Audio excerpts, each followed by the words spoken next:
SIT ಅವರೇ ಸುಮಾರು 38 ಪ್ರಕರಣಗಳನ್ನ ಕಂಡುಕೊಂಡಿದ್ದಾರೆ ಅಂತ ಮಾಹಿತಿ ಇದೆ. ಆ ಪ್ರಕರಣಗಳು ಏನು ಅಂತ ಹೇಳ್ತೀನಿ ನಾನು. ಅಂದ್ರೆ ಅವ್ರ ಹತ್ರ ಗ್ರಾಮ ಪಂಚಾಯತಿ ದಾಖಲೆಗಳಲ್ಲಿ ಈ ತರ ಸಾವಾಗಿರೋದೆಲ್ಲ ಇದೆ ಅವ್ರ ಹತ್ರ ದಾಖಲೆ. ಆದ್ರೆ ಪೊಲೀಸ್ ದಾಖಲೆಗಳಲ್ಲಿ ಅವು ಮಿಸ್ಸಿಂಗ್. ಅದ್ ಹೆಂಗ್ 38 ಪ್ರಕರಣಗಳು ಮಿಸ್ಸಿಂಗ್ ಆಗ್ತವೆ? ಯಾರು ಈ ಪ್ರಶ್ನೆಗೆ ಉತ್ತರ ಕೊಡ್ತಾರೆ? ಆ 38 ಪ್ರಕರಣಗಳಲ್ಲಿ ಸತ್ತವರು ಹೇಗೆಲ್ಲ ಸತ್ರು? ಅವ್ರು ಸಂತ್ರಸ್ತರಲ್ವಾ? ಇದೆಲ್ಲಕ್ಕಿಂತ ಬಹಳ ನನಗೆ ನೋವಾಗಂತದ್ದು, ಈ ಪ್ರಕರಣದಲ್ಲಿ ಬಹಳ ನೋವು ಪಟ್ಕೊಂಡಿದ್ದು ಅಂತಂದ್ರೆ ಭಿಕ್ಷುಕರಿಗೆ ಸಂಬಂಧಪಟ್ಟಂತ ಸಾವುಗಳು. ನೋಡಿ, ಚಿನ್ನಯ್ಯ ಅವನ ಇಂಟರ್ವ್ಯೂಗಳಲ್ಲಿ ಅವನು ಹೇಳಿದ್ದನ್ನೆಲ್ಲ ನೀವು ಗಮನಿಸಿರ್ತೀರಿ.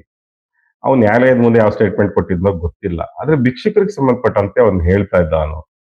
ಅಂದ್ರೆ ಭಿಕ್ಷುಕರು ಒಂದ್ಸಲ ಬಂದ್ರೆ ಏನೋ ಕರ್ಕೊಂಡೋಗಿ ತಗೊಂಡೋಗಿ ಸಕಲೇಶ್ಪುರನೋ ಇನ್ನೆಲ್ಲೋ ಒಂದ್ ಕಡೆ ಬಿಟ್ಬಿಟ್ಟು ಬರ್ತಾ ಇದ್ರು.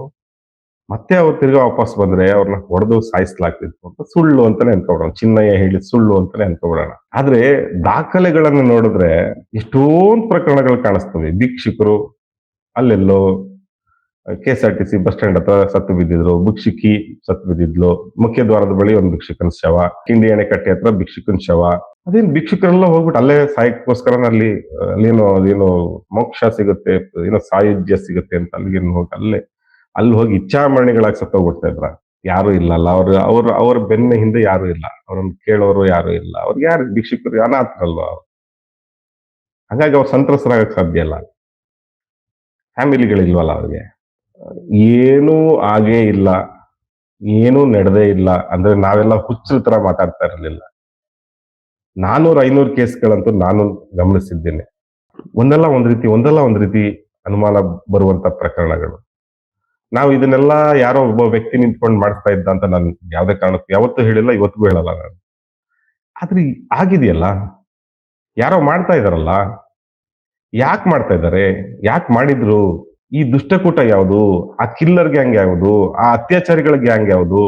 ಅದನ್ನ ಏನು ಕಂಡು ಹಿಡಿದಲೆ ಇವತ್ ನೋಡಿ ಈ ಕೇಸ್ ಎಲ್ಲಿಗೆ ಬಂದ್ ನಿಂತಿದೆ ಅಂತ ಹೇಳಿ.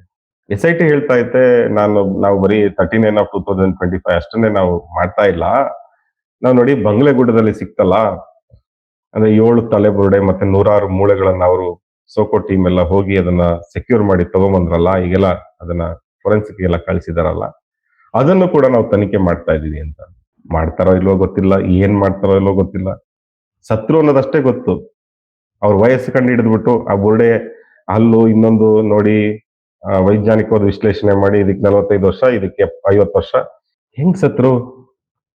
ಆ ಗುಡ್ಡ ಮೇಲೆ, ಅದು ಆ ಕಾಡು, ದಟ್ಟ ಕಾಡಿನ ಆ ಒಳಗಡೆ ಹೋಗಿ ಅಲ್ಲಿ ಹೋಗಿ ಸುಖ ಸುಮ್ನೆ ಯಾರಾದ್ರೂ ಯಾಕೆ ಪ್ರಾಣ ಇದಕ್ಕಿದ್ದಂಗೆ ಹೆಂಗ್ ಸಾಯ್ತಾರೆ?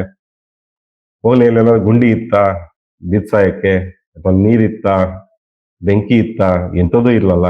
ಗುಡ್ಡದ ಮೇಲೆ ಹೋಗಿ ನಿಂತ್ಕೊಂಡು ಯಾಕೆ ಸಾಯ್ತಾರೆ? ಈ ಉತ್ತರ ಸಿಗ್ಬೇಕಲ್ಲ. ಆ ಸತ್ತೋದವರು ಆ 7 ಬುರುಡೆ ಅಂತೂ ಸಿಕ್ಕಿದ್ದೆ. ಆ 106 ಮೂಳೆಗಳಿಂದ ಇನ್ನೆಷ್ಟು ಜನ ಅಂತ ಗೊತ್ತಾಗ್ಬೇಕಾಗತ್ತೆ. ಅದು 7 ಅಂತೂ ಪಕ್ಕ ಅಲ್ಲ. ಆ 7 ಜನರು ಮನೆಯವರು ಇದ್ದಾರಲ್ಲ, ಕಳ್ಕೊಂಡ್ರಲ್ಲ, ಅವ್ರು ಸಂತ್ರಸ್ತರಲ್ವಾ? ನೋಡಿ, ಅದಲ್ಲದೆ SIT ಅವ್ರದ್ದು ಏನ್ ಹೇಳ್ತಾರೆ, ನಾವು ಅಪರಿಚಿತ ಶವಗಳು ಮತ್ತೆ ಮಿಸ್ಸಿಂಗ್ ಕೇಸಸ್ ಇದೆಲ್ಲರ ಬಗ್ಗೆ ಕೂಡ ತನಿಖೆ ಮಾಡ್ತೀವಿ ಅಂತ ಅವ್ರು ಹೇಳ್ತಾ ಇದ್ದಾರೆ. ಮಾಡ್ಲಿ, ಸಂತೋಷ. ಅದೇನ್ ಹೇಳ್ತಾರೋ ನೋಡೋಣ, ಅದನ್ನು ಕೂಡ ಕಾದ್ ನೋಡೋಣ. ಅದು ಒಂದು ಆಸೆ ಇಟ್ಕೊಂಡಿದೀವಿ ನಾವು, ಏನಾದ್ರು ಒಂದು ತಾರ್ಕಿಕವಾದ ಅಂತ್ಯ ಏನಕ್ಕೆ ಅವರು ಬರುತ್ತಾ ಅಂತ ಹೇಳಿ.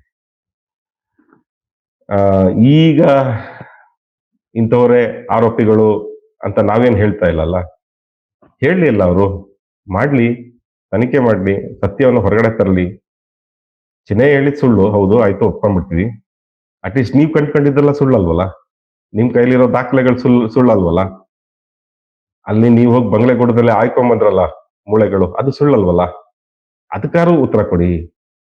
ಜನ ಕಾಯ್ತಿದ್ದಾರೆ, ಲಕ್ಷಾಂತರ ಜನ ಕಾಯ್ತಿದ್ದಾರೆ. ಎಷ್ಟೇ ಈ ಪ್ರಕರಣನ ಷಡ್ಯಂತ್ರ, ಬುರುಡೆ, ಪಿತೂರಿ, ಅದು ಇದು ಅಂತೇನೇ ಮುಚ್ಚಾಕಕ್ಕೆ ಪ್ರಯತ್ನ ಪಟ್ಟರು ಕೂಡ ದಾಖಲೆಗಳು ಮಾತಾಡ್ತಾನೆ ಇರ್ತವೆ, ಜನರು ಮಾತಾಡ್ತಾನೆ ಇರ್ತಾರೆ.